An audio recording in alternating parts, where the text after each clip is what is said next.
Mes amis, ce que je vais vous livrer maintenant n'est pas une nouvelle, c'est un briefing de renseignements sur la fin d'une ère. Le cessez-le-feu entre les États-Unis et l'Iran n'est pas seulement rompu. Selon les propres mots du commandant en chef de la Maison-Blanche, il est dans un état critique, sous assistance respiratoire. La scène qu'ils ont décrite dans les coulisses de Washington est cinématographique et brutale. Trump était assis pour déjeuner lorsqu'il a reçu la dernière proposition de l'Iran, un document que les Iraniens ont mis 4 jours à rédiger. Il n'a pas fini de manger. Il a lu les premiers paragraphes en appelant ça des ordures et a jeté le papier sur la table. Le message était clair. L'ère des négociations passives touche à sa fin. Et ce que nous avons maintenant, c'est le prélude à l'impact. Maintenant, regarde la carte. Le détroit d'Ormuz est la jugulaire du monde. Tu sais ça ? Si ce canal se ferme, l'économie mondiale subit un arrêt cardiaque en quelques minutes. L'Iran le sait. Tout le monde le sait. Ils n'ont pas une marine conventionnelle capable d'affronter un porte-avions américain, mais ils ont ce que nous appelons une force sur le papier.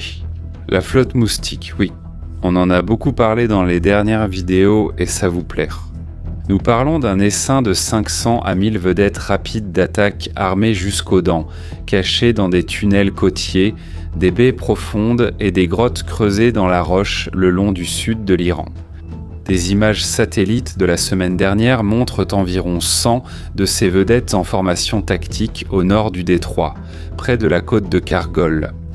Ils ont des missiles de croisière prêts à l'emploi, ils ont des drones verrouillés sur les cibles. Les commandants de la garde révolutionnaire crient dans les médias d'État que le doigt est sur la gâchette. Ils croient qu'ils peuvent tuer le géant par épuisement, avec un essaim d'insectes qui pique jusqu'à la mort. Mais ils ont commis une erreur de calcul fatale. Ils pensent que Trump va mener leur guerre. Mais ce qui se passe, c'est que l'Iran mise tout sur une tactique de saturation. Ils veulent créer un chaos si grand que le coût politique et économique de maintenir le détroit d'Ormuz ouvert devienne insupportable pour l'Occident. Et la proposition de l'Iran est très claire. Ils veulent être les maîtres du détroit d'Ormuz. Et maintenant, quiconque voudra passer devra payer un péage. Mais au bout du compte, la vérité est qu'ils viennent d'activer un système de défense qui ne dépend pas de la diplomatie, mais d'algorithmes de décimation. Avant de te montrer comment les mathématiques de la destruction ont été recalculées, j'ai besoin de ton avis technique. Tu penses que l'essaim de vedettes de l'Iran peut vraiment fermer le détroit ? Ou bien les États-Unis vont-ils transformer le Golfe en un cimetière de métal en 24 heures ? Commente ici en bas. Abonne-toi à la chaîne, active la cloche des notifications, laisse un like sur la vidéo. Ça demande du travail de vous apporter tout ça. Le plan secret de l'Iran est basé sur l'invisibilité. Ils tirent au parti de la côte accidentée pour neutraliser l'avantage de portée des Américains. Ils pensent qu'en se cachant dans des grottes, ils sont protégés de la surveillance traditionnelle. Mais ce qu'ils n'ont pas compris, c'est que Washington a changé le logiciel de la guerre. Trump a publié une image sur son réseau social. Un coup de poing en plein ventre pour Téhéran. L'image montre des drones MQ-9 Reaper, les exterminateurs silencieux, détruisant des vedettes iraniennes avec une précision chirurgicale. Ce n'est pas seulement une publication, c'est une déclaration de doctrine. Les planificateurs militaires du Pentagone ont cessé de réfléchir à la manière de combattre l'essaim. Ils pensent maintenant à comment désinsectiser le Golfe. Le MQ-9 Reaper et le H-64A4 Apache ne sont pas seulement des machines, ce sont les faucheurs de cette flotte moustique. Le Reaper possède une capacité massive d'ISR, c'est-à-dire de renseignement, de surveillance et de reconnaissance. Il peut rester en l'air pendant des heures, cartographiant chaque grotte, chaque sortie de tunnel, et lorsque l'ordre est donné, il tire le missile Hellfire. Dans sa version R9X, ce missile n'explose même pas. Il déploie 6 lames d'acier et se transforme en une hélice volante. Il broie la cible sans causer de dommages collatéraux inutiles, c'est l'application clinique des munitions défensives. Mais il y a un partenaire caché dans ce jeu, les Émirats arabes unis. Le 4 mai, alors que le monde avait les yeux tournés vers les provocations iraniennes, quelque chose de grave s'est passé en coulisses. L'Iran a lancé une salve de 12 missiles balistiques, 3 missiles de croisière et 4 drones contre les Émirats. Ils ont frappé le terminal pétrolier. Le seul contournement qui permet au pétrole du Golfe d'éviter le détroit d'Ormuz. L'Iran a tenté de couper la jugulaire de secours, mais pourquoi les Émirats ? parce qu'en secret, des avions Mirage des Émirats arabes unis avaient attaqué la raffinerie de l'île de Levant des semaines auparavant. Abu Dhabi ne prend plus de gants. Désormais, les États-Unis ne sont plus seuls. Ils ont un allié régional de plus, qui connaît chaque grotte et chaque tunnel d'Iran. L'Iran pensait jouer aux échecs contre un adversaire, mais il réalise maintenant que la table est encerclée. La bande-annonce est terminée. Le film qui commence maintenant, c'est l'élimination coordonnée de toute la flotte Moustique en une seule onde de choc. Maintenant, descendons d'un cran, parce que les chiffres ne mentent pas. La flotte Moustique de l'Iran est principalement composée des classes Paykup et Zulfikar. Ce sont des bateaux de 14 tonnes, propulsés au diesel, capables d'atteindre 92 km/h. Ils sont petits, rapides et difficiles à détecter par le radar conventionnel, car ils naviguent de très bas sur la ligne de flottaison. Ils transportent des missiles chinois Khosar ou Nord 802.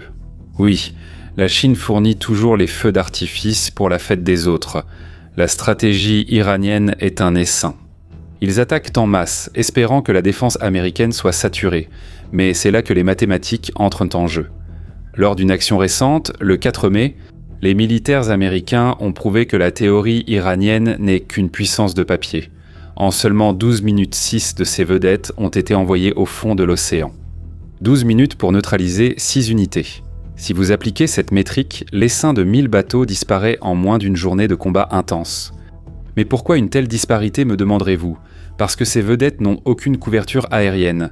Elles ne disposent d'aucune capacité de guerre électronique organique. Et au moment où un H-64 organique. Lorsqu'un Apache ou un ADX Warthog entre dans le théâtre des opérations, ces vedettes se transforment en râpes à fromage flottante. L'Apache utilise son système TDSP-NVS pour verrouiller plusieurs cibles simultanément. Le canon de 30 mm et les roquettes Hydra font le reste. La logistique joue aussi contre l'Iran. L'attaque contre le terminal de Fujairah était un acte de désespoir. Ce terminal traite 1,5 million de barils de pétrole par jour. En essayant de détruire la voie de contournement, l'Iran a admis que son blocus du détroit est inutile si ses voisins parviennent à contourner la route. Ils ont créé une poupée russe de manœuvres de contournement, essayant de bloquer le blocus du blocus. C'est le comportement d'un chef de la mafia acculé qui commence à tirer sur ses propres voisins pour tenter de garder le contrôle. Mais le tueur d'insectes est déjà allumé, et les moustiques volent directement vers la lumière. Parce que pendant que le golfe Persique bout et que le reste de l'échiquier mondial évolue à une vitesse hallucinante, ne commettez pas l'erreur de considérer l'Iran comme un événement isolé. Tout est relié par le même fil de tension géopolitique. En Russie, la facture du hachoir à viande de Poutine est finalement devenue publique et insupportable. Des médias indépendants révèlent que le nombre de morts militaires russes dépasse déjà les 352 000 depuis le début de l'invasion. Et cela sans compter les prisonniers et les disparus. Poutine est épuisé. Il a ignoré la règle de Sun Tzu d'éviter les batailles avec des pertes extrêmes. Il commence maintenant à évoquer des négociations à voix basse. Il a compris que la masse brute russe est en train d'être décimée par l'intelligence technologique occidentale, exactement comme la flotte Moustique de l'Iran. En même temps, à Taïwan, le gouvernement vient de signer un chèque de 25 milliards de dollars. Ils n'achètent pas des promesses, ils achètent des tridents. Le budget va financer des systèmes HIMARS, des missiles Javelin et, surtout, des systèmes de défense contre les essaims de drones. Taïwan a vu ce qui s'est passé en Ukraine et ce qui se passe dans le Golfe. Ils se préparent à le filet de fer que la Chine pourrait essayer de jeter sur eux. Et en parlant de la Chine, Trump est prêt à partir pour Pékin. Ce sera la première visite d'un président américain en 10 ans. Le thème central est l'Iran.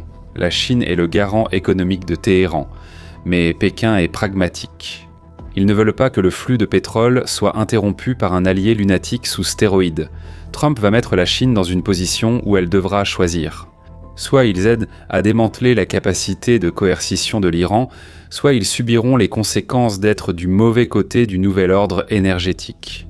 La Chine influencera probablement l'Iran. Concluez un accord ou vous serez seul. L'Iran est le premier champion qui est sur le point d'être sacrifié pour sauver le roi économique. Et la discussion avec la Chine ne concerne pas seulement l'Iran. La Chine prend le contrôle de nombreux pays et régions. Ils arrivent, accordent des prêts que les gouvernements ne pourront jamais rembourser et, en échange, la Chine s'empare des infrastructures du pays. Au Brésil, par exemple, la Chine finance des ports, des aéroports, des centrales électriques et même la construction d'une ville chinoise dans le nord-est du Brésil. Et une méga structure pour extraire 10 000 tonnes de soja par jour dans le Mato Grosso. En plus de l'infiltration chinoise dans l'économie américaine et au sein même du gouvernement. Trump n'y va pas pour sceller la paix, mais pour affronter la puissance qui a décidé de soumettre les États-Unis au détriment de l'économie et de la souveraineté des Américains. Ne vous y trompez pas, les États-Unis ne sont pas les seuls impérialistes du monde. La Chine l'est aussi et elle a encore plus soif. Les États-Unis arrivent, prennent tout et laissent le cinéma, le hamburger, le capitalisme, la liberté d'expression, les dollars. Et la Chine, elle laisse quoi ? Contrôle, contrôle et encore contrôle. Et à la fin, vous vous retrouvez piégé et sans absolument rien. Mes amis, le verdict est sec et définitif. L'ère de la force brute et de la saturation touche à sa fin. L'Iran peut avoir 1000 bateaux, mais ils font face à une intelligence algorithmique qui ne cligne pas des yeux et ne se trompe pas. Les systèmes Aegis, les drones Reaper, les chasseurs F-35 et le soutien tactique des Émirats arabes unis ont créé un réseau de protection qui transforme l'essaim iranien en une cible fixe. L'Iran se comporte comme ce type à la salle de sport qui abuse des stéroïdes. Il a l'air énorme, mais il n'arrive même pas à boire de l'eau sans une paille. Ils crient à la souveraineté, mais ils ne parviennent même pas à assurer la sécurité de leur propre raffinerie sur l'île de Levant. Ils essaient de faire un marketing multiniveau de la souveraineté en offrant 50% de réduction sur une flotte de répulsifs. Mais le monde a déjà cessé d'acheter ce récit. Ce que nous verrons dans les prochains jours, c'est la preuve finale que l'économie de la force brute de Trump ne tolère aucune insolence. La chaîne de destruction est en place, la plateforme est prête et le partenaire caché a déjà montré qu'il a les tripes pour se battre. L'échec et mat à Hormuz n'est pas une possibilité, c'est un calendrier déjà lancé. Comprenez maintenant que l'enjeu n'est pas seulement le prix de l'essence, mais bien qui contrôlera les artères du commerce mondial pour les 30 prochaines années. C'est la véritable guerre. Au niveau les plus bas, nous avons l'Iran qui attaque les alliés des États-Unis et de l'Occident. Israël, les Émirats arabes unis, l'Arabie saoudite, le Qatar, le Koweït. L'Iran dispose de ses forces supplétives en Irak, en Syrie, au Liban et aussi dans la bande de Gaza. Mais dans une vision macro, celui qui est derrière tout cela, c'est la Chine. La guerre finale porte sur qui contrôlera le bouton de l'énergie mondiale. Et si vous voulez comprendre les détails que les médias traditionnels cachent, et si vous voulez continuer à approfondir et à comprendre la carte avant tout le monde, cette discussion, nous la poursuivons sur notre plateforme exclusive.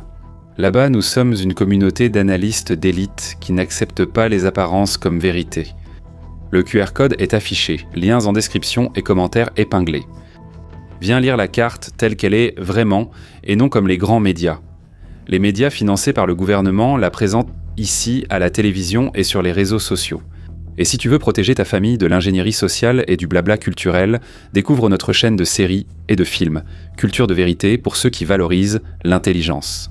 Nous analysons tout et nous faisons une sélection pour toi sans wokisme, sans blabla, uniquement avec des séries et des films sympas qui vont divertir toi et ta famille. Lien en description, commentaires épinglés et fiches qui s'affichent maintenant. D'ailleurs, en ce moment même, nous recommandons 3 séries, je vais répéter, Téhéran, Homeland et Fauda. Les gars, ces séries parlent précisément des conflits au Moyen-Orient.